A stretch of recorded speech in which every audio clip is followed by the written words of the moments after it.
अस्सलाम वालेकुम नाजरीन, मैं हूं अली रज़ा शराजी और आप देख रहे हैं मेरा यूट्यूब चैनल। आज मैं मौजूद हूं तारक टैडी साहब मरहूम के घर में और आज पता करते हैं कि उनको किस रीज़न की वजह से इतनी जल्दी मौत आ गई और इतनी सारी बीमारियों ने उन्हें आन घेरा और वो इतनी जल्दी से जहान फ़ानी से चले गए। आखिर इन टर्निंग स्टोरी क्या है, उनके घर के मामलात क्या थे, आया उनको घर में क्या परेशानी थी, ये पूछते हैं। उनके भाई और बेटे मेरे साथ हैं, इनसे बात करते हैं। अस्सलाम वालेकुम। वालेकुम सलाम। आपका नाम? शहबाज अहमद। शबाज भाई, उन्हें क्या प्रॉब्लम थी घर में जो वो इतने परेशान रहते थे और इतनी जल्दी बीमारियों में? अभी उनकी एज भी कुछ नहीं थी। ਸਰ ਪ੍ਰੋਬਲਮ ਤੇ ਉਹਨਾਂ ਨੂੰ ਚੱਲਦੀ ਪਈ ਸੀ ਕਾਫੀ ਅਰਸੇ ਤੋਂ। ਘਰ ਦੀ ਟੈਨਸ਼ਨ। ਇੱਕ ਐਕਟਰ ਕਾਮੇਡੀ ਕਰਨ ਹਸਾਨ ਜਾ ਰਿਹਾ, ਉਹਨੂੰ ਘਰੋਂ ਹੀ ਟੈਨਸ਼ਨ ਮਿਲ ਜੇਗੀ, ਉਹ ਕੰਮ ਕੀ ਕਰੇਗਾ? ਇੱਕ ਬੰਦੇ ਨੂੰ ਤੁਸੀਂ ਘਰੋਂ ਹੀ ਟੈਨਸ਼ਨ ਦੇ ਕੇ ਭੇਜੋਗੇ। ਇੱਕ ਬੰਦੇ ਦਾ ਇੱਕ ਸਵਾਲ ਸੀ ਕਿ ਇੱਕ ਬੰਦੇ ਨੇ ਦੇਖਿਆ ਕਿ ਇੱਕ ਇਕੱਲਾ ਬੰਦਾ 10 ਇੱਟਾਂ ਚੁੱਕ ਕੇ ਸੁੱਟ ਰਿਹਾ। ਉਹ ਨਾਲ ਦੇ ਨੇ ਕਿਹਾ ਯਾਰ ਇਹ ਕਿਉਂ ਸੁੱਟ ਰਿਹਾ? ਕਹਿੰਦਾ ਜੀ ਇਹਦੀ ਬੀਵੀ ਇਹਦੀ ਬੜੀ ਖਿਦਮਤ ਕਰਦੀ, ਇਹਨੂੰ ਘਰੋਂ ਟੈਨਸ਼ਨ ਹੀ ਕੋਈ ਨਹੀਂ ਹੈਗੀ। ਉਹਨਾਂ ਨੇ ਇਹ ਸੋਚਿਆ ਕਿ ਯਾਰ ਇਹਦੀ ਬੀਵੀ ਦੀ ਲੜਾਈ ਪਵਾ ਵੇਖੀਏ। ਜਦੋਂ ਉਹਦੇ ਘਰ ਲੜਾਈ ਪਵਾਈ ਉਦੋਂ ਕੋਈ ਇੱਕ ਟੇਰ ਨਹੀਂ ਚੁੱਕੀ ਜਾ ਰਹੀ। ਇਹਦਾ ਮਤਲਬ ਕਿ ਉਹਨੂੰ ਤਾਕਤ ਘਰੋਂ ਮਿਲਦੀ ਪਈ ਹੈ। ਜਦੋਂ ਇਹਨੂੰ ਘਰੋਂ ਟੈਨਸ਼ਨ ਸ਼ੁਰੂ ਹੋ ਗਈ, ਬੀਵੀ ਟੈਨਸ਼ਨ ਦੇਣਾ ਸ਼ੁਰੂ ਕਰਤੀ, ਇਹ ਕੰਮ ਨਹੀਂ ਤੁਸੀਂ ਕਰਨਾ, ਇਹ ਕੰਮ ਨਹੀਂ ਕਰਨਾ। ਜਦ ਕੋਈ ਸ਼ਾਦੀ ਵੀ ਕਰਾਉਣਾ ਨਹੀਂ ਸੀ ਚਾਹ ਰਹੇ। शादी भी मैं भी खुद कराई, मेरे वाले साहब ने कराई कि एक अच्छी लड़की, चलो शादी वाले दिन ही छोटा जहा बच्चा 4 साल का की बच्चे वास्ते वे बच्चे की परवरिश करेगे। बच्चे ਇਹਦੀ वर्दी पाड़ दी, ਇਹਨੂੰ बाप तो दूर करना शुरू, जद कि ਉਹਦਾ प्यार ਇਹਦੇ ਨਾਲ ਜ਼ਿਆਦਾ ਸੀ। ਤਾਰਕ ਟੈਡੀ ਦਾ ਪਿਆਰ ਬੀਵੀ ਨਾਲ ਇਸ ਵਾਸਤੇ ਜ਼ਿਆਦਾ ਨਹੀਂ ਸੀ ਕਿ ਉਹ ਅਰੇਂਜ ਮੈਰਿਜ ਸੀ, ਲਵ ਮੈਰਿਜ ਨਹੀਂ ਸੀ ਹੈਗੀ। ਲੇਕਿਨ ਉਹ ਪਿਆਰ ਆਸਾ ਸੇ ਪੈਣਾ। ਜਦੋਂ ਤੁਸੀਂ ਇੱਕ ਬਾਪ ਨੂੰ ਬੱਚੇ ਕੋਲੋਂ ਦੂਰ ਕਰੀ ਜਾ ਰਹੇ, ਉਹਨੇ ਤੁਹਾਡਾ ਪਿਆਰ ਜਾਂ ਗੱਲ ਕੀ ਕਰਨੀ? ਉਹਨੂੰ ਤਾਰਕ ਸਾਹਿਬ ਨੂੰ ਟੈਨਸ਼ਨ ਇੰਨੀ ਕੁ ਦਿੱਤੀ ਕਿ ਇੰਨੀ ਕੁ ਦਿੱਤੀ, ਅੰਦਰੋਂ ਖੁਦ ਖਾਲੀ ਹੁੰਦਾ ਗਿਆ। ਉਸ ਤੋਂ ਬਾਅਦ ਪੰਚਾਇਤਾਂ ਪੈਣੀਆਂ ਸ਼ੁਰੂ ਹੋ ਗਈਆਂ। ਇਸ ਔਰਤ ਨੇ ਜਿੰਨਾ ਘਰ ਦਾ ਕੋਈ ਜ਼ੇਵਰ ਸੀ ਚੁੱਕਿਆ, ਸਮੇਟਿਆ। ਲਾਲਚੀ ਦੇ ਇਹਦੀਆਂ ਆਪਣੇ ਸਕੇ ਜਿਹੜੇ ਆਪਣੇ ਭੈਣ ਭਰਾ ਨਾਲ ਬਹਿੰਦੇ ਸੀ, ਉਹ ਵੀ ਇੱਕ ਪੰਚਾਇਤ 'ਚ ਬਹਿੰਦੇ, ਦੂਜੀ ਦੀ ਸੀ ਬਹਿੰਦੇ। ਟੈਨਸ਼ਨ ਇਹਨੂੰ ਉਸ ਬੀਵੀ ਨੇ ਜ਼ਿਆਦਾ ਦਿੱਤੀ। 11 ਸਾਲ ਤੋਂ ਟੈਨਸ਼ਨ ਇਸ ਬੰਦੇ ਲਈ ਹੈ, ਲੇਕਿਨ ਟੈਨਸ਼ਨ ਦੱਸਦਾ ਹੀ ਨਹੀਂ ਸੀ। ਅਸੀਂ ਭਾਈ ਹਾਂ, ਸਾਨੂੰ ਪਤਾ। ਇਹ ਬੱਚਾ ਸੀ ਛੋਟੇ ਜਿਹੇ ਬੱਚੇ ਨੂੰ ਸਕੂਲ ਛੱਡ ਕੇ ਆਉਣਾ, ਲੈ ਕੇ ਆਉਣਾ। ਉਹਨੇ ਕਿਹਾ ਮੈਂ ਬੱਚੇ ਵਾਸਤੇ ਸ਼ਾਦੀ ਕੀਤੀ। ਕਹਿੰਦੀ ਮੈਨੂੰ ਨਹੀਂ ਬੱਚਾ ਚਾਹੀਦਾ, ਇਹਨੂੰ ਘਰੋਂ ਕੱਢੋ, ਆਪਣੇ ਭਾਈ ਨੂੰ ਘਰੋਂ ਕੱਢੋ। ਮੇਰੇ ਵਾਲ ਸਾਹਿਬ ਬਿਮਾਰ, ਆਕਸੀਜਨ ਸਿਲੰਡਰ ਚੱਲ ਰਿਹਾ, ਇਹ ਸਿਲੰਡਰ ਬੰਦ ਕਰ ਦਿੰਦੀ ਸੀ ਉਹਦਾ। ਇਹ ਸਿਲੰਡਰ ਬੰਦ ਕਰ ਦੇ, ਸਟੀਲ ਦਾ ਟੀਕਾ ਲੱਗਦਾ ਸੀ, ਇਹਨੇ ਟੀਕਾ ਦਾ ਬੰਦ ਕਰਾਤਾ। ਕਹਿੰਦੀ 2 ਦਿਨ ਬਾਅਦ ਟੀਕਾ ਲਵਾਵਾਂਗੇ। ਯਾਰ ਉਹਨੇ ਕਿਹਾ ਮੇਰਾ ਵਾਲਦ ਮੇਰਾ ਭਰਾ ਨਾਲ ਲਿਆਂਦਾ ਤੇ ਤੈਨੂੰ ਮੇਰੇ ਭਾਈ ਨੇ ਤੇ ਅੱਬਾ ਹੀ ਨੇ ਪਸੰਦ ਕੀਤਾ, ਮੈਂ ਤਾਂ ਕਰਨੀ ਨਹੀਂ ਸੀ ਜਾਂਦੀ। ਬਹਰਹਾਲ ਬੱਚੇ ਦਾ ਬੱਚਾ ਹੋ ਗਿਆ। ਬੱਚੇ ਜੀ ਮੈਂ ਡਾਕਟਰ ਦੇ ਖੜਨਾ, ਤੇ ਰੈਮਸਟੋਰ 'ਚ ਕੀ ਕੰਮ ਹੈ ਸੌਰਤ ਦਾ?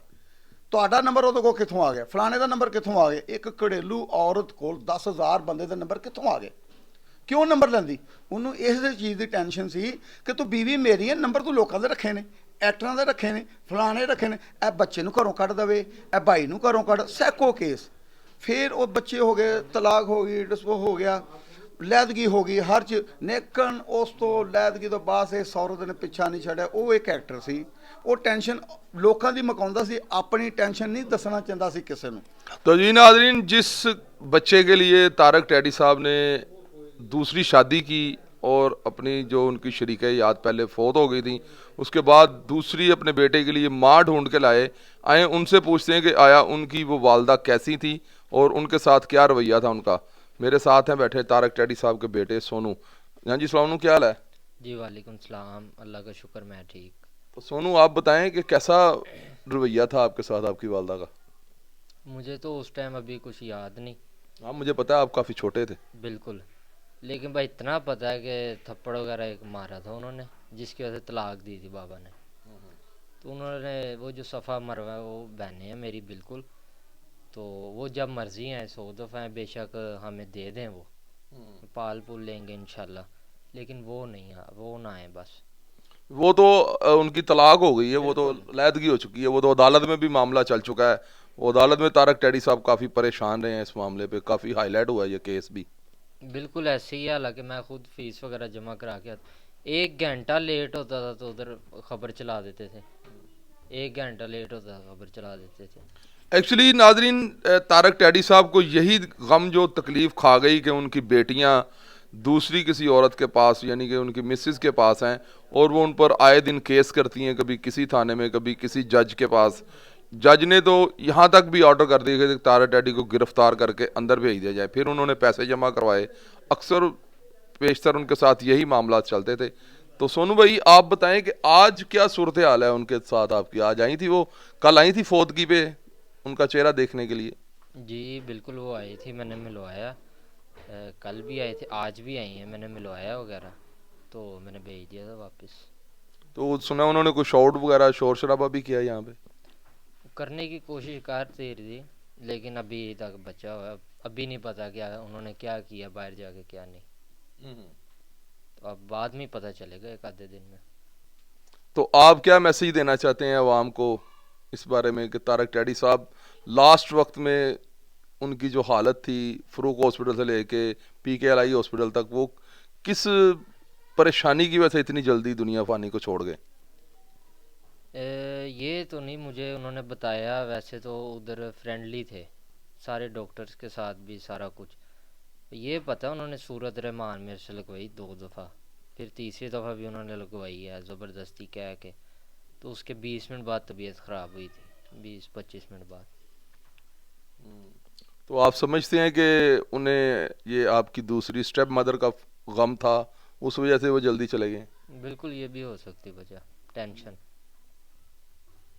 अभी चूंकि आप छोटे हैं, आपको इतनी सेंस नहीं है कि औरतों की तकलीफ जो होती है, घर की जो मिसेस की तकलीफ होती है, वो किस कदर इंसान को परेशान करती है। जी शहबाज साहब। ਸਰ ਉਹਨਾਂ ਨੂੰ ਟੈਨਸ਼ਨ ਕਾਫੀ ਦਿੱਤੀ ਹੋਈ ਸੀ ਮੀਡੀਆ ਦੇ ਥਰੂ ਟੌਰਚਰ ਕਰਨਾ ਉਹਦਾ ਅੱਜ ਵੀ ਡਾਟਾ ਕਢਾ ਲਓ ਤੇ ਤਾਰਕ ਟੈਡੀ ਦੇ ਨੰਬਰ ਤੇ ਇੱਕ ਔਰਤ ਨੂੰ ਤਲਾਕ ਹੋਈ ਨੂੰ 10 ਸਾਲ ਹੋ ਗਏ ਨੇ ਔਰਤ ਨੂੰ ਜਦੋਂ ਤਲਾਕ ਹੋ ਜੇ ਨਾ ਤੇ ਉਹਦੇ ਮਾਂ-ਬਾਪ ਦਾ ਕੰਮ ਹੈ ਤੇ ਖਤਮ ਹੋ ਗਿਆ ਪੈਚਅਪ ਹੋ ਗਿਆ ਤਲਾਕ ਦਾ ਮਕਸਦ ਕੀ ਪੈਚਅਪ ਹੋ ਗਿਆ ਅਗਰ ਤਾਰਕ ਟੈਡੀ ਸਾਹਿਬ 10,000 ਬੰਦੇ ਦੇ ਫੈਸਲੇ ਖੁਦ ਕਰਦੇ ਸੀ ਇੱਥੇ ਘਰ ਬਹਿ ਕੇ ਤੇ ਆਪਣਾ ਫੈਸਲਾ ਗਲਤ ਨਹੀਂ ਸੀ ਕਰ ਸਕਦੇ ਉਹਨਾਂ ਨੇ ਦਰੁਸਤ ਫੈਸਲਾ ਕੀਤਾ ਉਹਦਾ ਯਾਰਾਂ ਦੋਸਤਾਂ ਨੂੰ ਕਾਲਾਂ ਕਰਨੀਆਂ ਸ਼ੁਰੂ ਕਰਤੀਆਂ ਉਹਨਾਂ ਟੌਰਚਰ ਕਰਨਾ ਸ਼ੁਰੂ ਕਰਤਾ ਤੇ ਯਾਰਾਂ ਦੋਸਤਾਂ ਨੇ ਕਾਲਾਂ ਆਉਣੀਆਂ ਸ਼ੁਰੂ ਕਰਤੀਆਂ ਆ ਬੱਚੇ ਨੂੰ ਘਰੋਂ ਕੱਢ ਲਓ ਫਲਾਣੇ ਨੂੰ ਘਰੋਂ ਕੱਢ ਲਓ ਇਹਦੇ ਘਰੋਂ ਕੱਢ ਹੁਣ ਜਦ ਕਿ ਬੱਚੀਆਂ ਹੋ ਗਈਆਂ ਛੋਟੀਆਂ ਬੱਚੀਆਂ ਨੂੰ ਉਹਨੇ ਆਪਣੇ ਵਾਲਦ ਸਾਹਿਬ ਨੂੰ ਗਾਲਾਂ ਪਵਾਈਆਂ ਨੇ ਬੱਚੀਆਂ ਦੇ ਕੋਲੋਂ ਕਹਿੰਦੀ ਮੈਂ ਇੰਨਾ ਕੁ ਤੈਨੂੰ ਟੌਰਚਰ ਕਰਾਂਗੇ ਇੱਕ ਤਾਰਕ ਸਾਹਿਬ ਫਰੂਕ ਹਸਪੀਟਲ ਨੇ ਵੈਂਟੀਲੇਟਰ ਦੇ ਨੇ ਫਿਰ ਵੀ 25,000 ਰੁਪਇਆ ਬੱਚਾ ਜਮ੍ਹਾਂ ਕਰਾ ਕੇ ਆਇਆ ਅਦਾਲਤ 'ਚ ਉਹਨੂੰ ਇੰਨੀ ਟੈਨਸ਼ਨ ਦਿੰਦੀ 1 ਘੰਟਾ ਲੇਟ ਹੋ ਜਾਏ ਪੱਟੀ ਚਲਾ ਦਿੰਦੀ ਮੀਡੀਆ ਨੂੰ ਸਾਰਿਆਂ ਨੂੰ ਪਤਾ ਅਗਰ ਉਹ ਹਰ ਬੰਦੇ ਦਾ ਨੰਬਰ ਇੱਕ ਔਰਤ ਅਗਰ ਘਰੇਲੂ ਤੁਹਾਡੇ ਘਰ 'ਚ ਹੈਗੇ ਉਹਦੇ ਕੋਲ नंबर कितों आ गए ने कम से कम नाजरीन यहाँ पे ये मैं इनकी शहबाज साहब की बात टोक के ये बात कहना चाहता हूँ कि कम से कम मीडिया को इतना ख्याल करना चाहिए कि एक बंदा जो अवाम का और कौम का सरमाया है उसके साथ इतनी बड़ी ज़्यादती कि अगर वो सम टाइम पैसे जमा नहीं करवा सका या लेट हो गया तो मीडिया वालों ने उसके ऊपर टिकर चला दिए। दूसरे लोगों पर तो ये बड़ी तनकीद करते हैं कि आप लोगों ने क्या किया, इसके मरने का इंतज़ार कर रहे थे, या हुकूमत वक्त पर ये इतराज़ करते हैं। तो आपने कौन सा इनके साथ इंसाफ किया है कि अगर वो सम टाइम लेट हो गए हैं तो आखिर उनकी बेटियां थी, अगर वो उनको छोड़ना चाहती थी तो उनके पास छोड़ देती, वो उनकी कफालत उनसे भी अच्छी कर सकते थे। तो शहबाज साहब आप बताएं लास्ट टाइम की सूरत हाल क्या थी या आज क्या हुआ है? ਸਰ ਇਹ ਤਾਰਕ ਸਾਹਿਬ ਤੁਸੀਂ ਖੁਦ ਦੱਸੋ ਇੱਕ ਬੰਦਾ ਵੈਂਟੀਲੇਟਰ ਦੇਵੇ ਤੁਹਾਨੂੰ ਜਾਣ ਦੇਣਗੇ ਹਸਪਤਾਲ ਇੱਕ ਬੰਦਾ ICU ਦੇ ਵਿੱਚ ਆ ਤੁਹਾਨੂੰ ਨਹੀਂ ਮਿਲਣ ਦੇਣਗੇ ਡਾਕਟਰ ਨਹੀਂ ਮਿਲਣ ਦੇ ਰਹੇ ਇੰਨੇ ਨੇ ਜਨਾਬ ਹੋਣੇ ICU ਤੱਕ ਹਸਪਤਾਲ 'ਚ ਮਿਲਣ ਆਈਏ ਚਲੋ ਬੱਚੇ ਲੈ ਅਸੀਂ ਕਹਿ ਰਹੇ ਬੱਚੀਆਂ ਲੈ ਬੱਚਿਆਂ ਦਾ ਤੇ ਕੱਲੀ ਆ ਗਈ ਹੈ ਉਤੋਂ ਕਹਿ ਰਹੀ ਮੈਂ ਵੀਡੀਓ ਬਣਾਉਣੀ ਹੈ ਇਹ ਸਾਲਗਿਰਾ ਹੋ ਰਹੀ ਇਹਦਾ ਮਤਲਬ ਵੀਡੀਓ ਬਣਾਉਂਦਾ ਕੀ ਤੋਕੇ ਤੁਸੀਂ ਖੁਦ ਦੱਸੋ ਵੀਡੀਓ ਬਣਾਉਂਦਾ ਕੀ ਤੋਕੇ ਫਿਰ 2 ਸਾਲ ਪਹਿਲੇ ਔਰਤ ਨੂੰ ਤਲਾਕ ਹੋ ਗਈ ਮਾਂ ਬਾਪ ਐਡਾ ਬੇਵਕੂਫ ਹੈ ਕਿ ਉਹਨੂੰ ਲਾਹੌਰ 'ਚ ਛੱਡਿਆ ਇਕੱਲੇ ਨੂੰ ਫਿਰ ਤਾਰਕ ਦੇ ਘਰ ਖੁਦ ਆ ਗਈ ਹੈ ਬੱਚਿਆਂ ਨੂੰ ਮਿਲਾਉਣ ਦੇ ਬਹਾਨੇ ਇਹਨੇ ਆਪਣੇ ਕੱਪੜੇ ਪਾੜੇ 15 ਦਾ ਕਾਲ ਕੀਤੀ ਉਹੀ 15 ਇਹਨੂੰ ਚੁੱਕ ਕੇ ਲੈ ਗਈ ਕਿ ਯਾਰ ਤੈਨੂੰ ਇੱਕ ਤਲਾਕ ਹੋ ਗਈ ਤੂੰ ਇੱਥੇ ਕੀ ਕਰਨ ਡਈ ਬੱਚਿਆਂ ਨੂੰ ਮਿਲਾਉਣ ਦਾ ਬਹਾਨਾ ਨਹੀਂ ਲੱਭਦੀ ਉਹ ਔਰਤ ਇਹ ਲੱਭ ਰਹੀ ਹੈ ਕਿ ਮੈਂ ਜਾਵਾਂਗੀ ਮੈਂ ਜ਼ਿਆਦਤੀ ਦਾ ਬਹਾਨਾ ਪਾਵਾਂਗੀ ਮੈਂ ਫਲਾਨ ਕਰਾਂਗੀ ਮੈਂ ਕਹਿੰਦਾ ਇਹ ਬੰਦੇ ਨੂੰ ਟੌਰਚਰ ਹੁਣ ਤਾਰਕ ਸਾਹਿਬ ਕਿਹਦੇ ਅੱਗੇ ਆਪਣਾ ਬਿਆਨ ਦੇਣ ਮੈਨੂੰ ਦੱਸੋ ਤਾਰਕ ਸਾਹਿਬ ਆਪਣਾ ਮੌਕਫ ਕਿਸ ਬੰਦੇ ਦੇ ਅੱਗੇ ਰੱਖਣ ਉਹ ਦਿਨ ਬ ਦਿਨ ਜਿਸਮਾਨੀ ਰਹਿਮਾਨੀ ਦਿਮਾਗ ਸੁੰਨ ਹੁੰਦਾ ਗਿਆ ਕੰਮ ਤੋਂ ਡੈਡ ਹੁੰਦਾ ਗਿਆ ਅਖੀਰ ਕਬਰ ਦੀ ਤਹਿ ਤੱਕ ਪਹੁੰਚ ਗਏ ਸਾਡੇ ਭਾਈ ਦੀ ਇੰਨੀ ਉਮਰ ਨਹੀਂ ਸੀ ਹੈਗੀ ਉਹਨਾਂ ਦਾ ਜਾਣਦਾ ਨਹੀਂ ਹੁਕਮ ਰੱਬ ਦਾ ਜਾਣਾ ਸਭ ਨੇ ਲੇਕਿਨ ਹਜੇ ਉਹਨੂੰ ਟੈਨਸ਼ਨ ਐ ਸੀ ਉਹ ਬੱਚੇ ਨਾਲ ਸ਼ੇਅਰ ਨਹੀਂ ਸੀ ਕਰਦਾ ਔਰ ਉਹ ਮੁਜਰਮ ਮੈਨੂੰ ਬਣਾ ਰਿਹਾ ਕਿ ਤੂੰ ਮੈਨੂੰ ਫਸਾਇਆ ਤੂੰ ਮੇਰੀ ਸ਼ਾਦੀ ਕਰਾਈ ਹੈ ਇੱਕ ਗਰੀਬ ਸਮਝ ਗਏ ਇੱਕ ਮਾੜੇ ਘਰ ਦੀ ਸਮਝ ਗਏ ਮੈਂ ਲੈਣ ਦੀ ਕਿ ਤਾਰਕ ਸਾਹਿਬ ਵਾਸਤੇ ਫੀਡ 'ਚ ਕੋਈ ਸ਼ਾਦੀਆਂ ਦੀ ਕਮੀ ਨਹੀਂ ਸੀ ਹੈ ਉਸ ਦੌਰ 'ਚ ਉਸ ਦੌਰ 'ਚ ਲੇਕਿਨ ਉਹਨੇ ਵਾਲ ਸਾਹਿਬ ਉਤੇ ਇਹ ਫੈਸਲਾ ਸੁੱਟਦਾ, ਮੇਰੇ ਉੱਤੇ ਫੈਸਲਾ ਸੁੱਟਦਾ ਕਿ ਯਾਰ ਐਸੀ ਸੋਚਿਆ ਕਿ ਫੀਡ ਦੀ ਵੀ ਕੋਈ ਆ ਜਾਏਗੀ, ਪਤਾ ਨਹੀਂ ਕੀ ਹੋਇਆ ਕੀ ਨਹੀਂ। ਲੇਕਿਨ ਬੱਚੇ ਦੀ ਰਿਸਪੌਂਸ ਕਰਨ ਵਾਸਤੇ ਉਹਨੂੰ ਇੱਕ ਦੂਰੋਂ ਔਰਤ ਲਿਆਤੀ, ਲੇਕਿਨ ਉਹਨੂੰ ਸਾਰੇ ਕੰਮਾਂ ਦਾ ਪਤਾ ਸੀ, ਉਹਨੂੰ ਸਾਰੇ ਕੰਮਾਂ ਦਾ ਪਤਾ। ਇੱਥੇ ਮੈਂ ਮੀਡੀਆ ਸਾਹਮਣੇ ਤੁਹਾਡਾ ਬਿਆਨ ਨਹੀਂ ਦੇ ਸਕਦਾ ਕਿ ਜਿੰਨੇ ਇੱਥੇ ਪੰਚਾਇਤ ਦੇ ਵਿੱਚ ਬਹਿ ਕੇ ਉਹਨੇ ਕਿਹਾ ਜੀ ਬੱਚੀਆਂ ਤਾਰ ਸਕਦੀਆਂ ਹੈ ਹੀ ਨਹੀਂ ਗੀਆਂ, ਸਾਰਿਆਂ ਨੇ ਤੋਬਾ ਤੋਬਾ ਕਰਨੀ ਸ਼ੁਰੂ ਕਰਤੀ। ਇਹ ਔਰਤ ਉਹ ਵੇ ਆਪਣਾ ਉਹਨੂੰ ਕੋਈ ਪਤਾ ਨਹੀਂ ਹੈਗਾ ਕਿ ਮੇਰੀ ਇੱਜ਼ਤ। ਤੁਸੀਂ ਇਹ ਵੇਖੋ ਕਿ ਇੱਕ ਔਰਤ ਤਲਾਕ ਹੋ ਗਈ, 10 ਸਾਲ ਤੋਂ ਲਾਹੌਰ 'ਚ ਰਹਿਣ ਡਈ ਹੈ, ਕਿਆ ਉਹ ਵੈਸੇ ਹੀ ਰਹਿ ਰਹੀ ਹੈ? ਹਰ ਬੰਦੇ ਦਾ ਨੰਬਰ ਤਾਰਕ ਸਾਹਿਬ, ਮੈਂ ਮੀਡੀਆ ਅੱਗੇ ਬਿਆਨ ਦੇਣਾ, ਮੀਡੀਆ ਦੀ ਅੱਗੇ ਹਰ ਚੀਜ਼ ਦੀ ਮੈਂ ਰਿਕੁਐਸਟ ਕਰਦਾ, ਸੋਚ ਸਮਝ ਕੇ ਖਬਰ ਚਲਾਉਣ। ਤਾਰਕ ਟੈੜੀ ਸਾਹਿਬ 31 ਸਾਲ ਉਹਨੇ ਪਾਕਿਸਤਾਨ ਗੌਰਮੈਂਟ, ਪਾਕਿਸਤਾਨ ਆਵਾਮ ਦੀ ਖਿਦਮਤ ਕੀਤੀ ਹੈ, ਨਾਮ ਬਣਾਇਆ। ਉਹਨਾਂ ਵਰਗਾ ਨਾ ਐਕਟਰ ਜੰਮਣਾ ਹੈ, ਨਾ ਐਕਟਰ ਦੁਬਾਰਾ ਆਉਣਾ।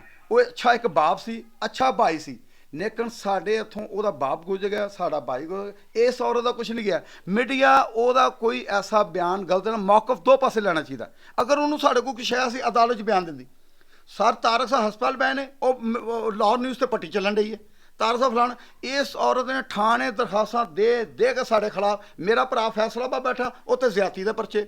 ਇੱਕ ਇਹਦਾ ਸਮਾਨ ਡਿਗਰੀ ਹੋ ਗਿਆ, ਅਦਾਲਤ ਨੇ ਸਮਾਨ ਕਿਹਾ ਬੀਬੀ ਚੁੱਕ ਲਾ, ਸਮਾਨ ਨਹੀਂ ਚੁੱਕ, ਕਿਉਂ ਕਿ ਮੈਂ ਆ ਜਾਵਾਂਗੀ ਵਾਪਸ, ਮੈਂ ਆ ਜਾ। ਹਜੇ ਵੀ ਤੁਸੀਂ ਇਹਦਾ ਡਾਟਾ, ਮੈਂ ਗੌਰਮੈਂਟ ਨੂੰ ਅਪੀਲ ਕਰਦਾ, ਇਸ ਨੰਬਰ ਮੈਂ ਦਿਆਂਗਾ ਇਹਦਾ ਡਾਟਾ ਕਢਾ ਕੇ ਦੇਖ ਲੈਣ। ਇਹਨੇ 10,000 ਕਾਲ ਤਾਰਕ ਟੈੜੀ ਨੂੰ ਕੀਤੀ, ਤਾਰਕ ਟੈੜੀ ਨੇ ਇੱਕ ਕਾਰ ਰਿਸੀਵ ਨਹੀਂ ਕੀਤੀ, ਔਰ ਬੱਚੀਆਂ ਕੋਲੋਂ ਗਾਲਾਂ ਪਾਉਂਦੀ। 5 ਦਿਨ ਪਹਿਲੇ ਇਹਦਾ ਮੈਸੇਜ ਆਇਆ WhatsApp ਦੇ ਕਿ ਮੈਂ ਬੱਚਿयों ਨੂੰ ਮਿਲਣਾ। बच्ची ਦਾ मैं सोनू को WhatsApp ਦੇ मैसेज का बेटा जब आपके पापा होश में आएंगे मैं मिला दूंगा। और सर मैं की कर सकता। तो नाज़रीन, जैसा कि आपको पता है कि कुरान पाक में अल्लाह की ज़ात ने ये बात इरशाद फरमाई है कि अगर वालदैन के बारे में उससे छोटा लफ्ज़ होता तो मैं वो बोलता। मेरी दरख्वास्त है, अगर वो मेरा प्रोग्राम उनकी बेटियां देखें कि उन्होंने अपने वालिद के साथ अगर बदतमीज़ी की है तो बहुत बुरा किया है। अल्लाह की ज़ात ने इरशाद फरमाया कि वालदैन के साथ उफ़ का लफ्ज़ भी इस्तेमाल नहीं कर सकते। तो अगर वो ये मेरा प्रोग्राम देखें तो मेरे साथ कांटेक्ट करना चाहें और अपना मौक़िफ़ देना चाहें तो वो मेरे साथ कांटेक्ट कर सकती हैं। इसी के साथ ही हमारे प्रोग्राम का वक्त ख़त्म हो गया, तो हमें दीजिए इजाज़त। देखते रहिए गपशप विद शराजी। अपना और अपने इर्द गिर्द के लोगों का ख्याल रखिएगा।